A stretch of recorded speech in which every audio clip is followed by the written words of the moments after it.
Assalamu alaikum warahmatullahi wabarakatuh. Yan uwa barkam da zuwa wannan channel ta mai suna Mina Hausa TV. Channel ce ta saba kawo muku abin da ya shafi karatu kyauta a kasashen waje na bangaren duniya gabaki daya.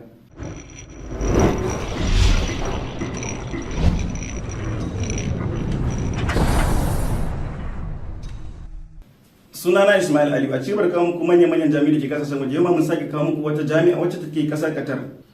A babban birnin kasar Doha, wato mai suna Qatar University. Wannan jami'an samar da ita ne a shekara 1973 a ƙarƙashin kulawan gwamnatin kasan.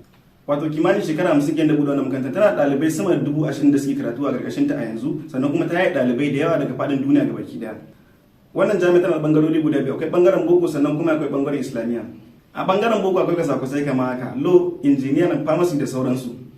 Sannan a ɗayan bangaren islami akwai abin da ya shafi islamic studies, arabic language sannan kuma da shari'a da sauransu. A daga cikin shaɗan wannan jami'a shine mutum idan ya samu admission zai je embassy Qatar wacce take kasar sa domin a tabbatar da ingancin ta. Abu na gaba shine ya kasance takardun kowane ɗalibi na makaranta da turanci ne aka rubuta ko kuma da larabci. Abu na kashe shine ya kasance ɗalibi yana taskiya, wato takarda da take nuna cewa mutum bai da munanan ɗabi'u wanda makaranta ce ko kuma wani malami naka wanda ya kai rubuta akan ka. Takardun da ake nema domin cike wannan makarantar su ne kamar haka.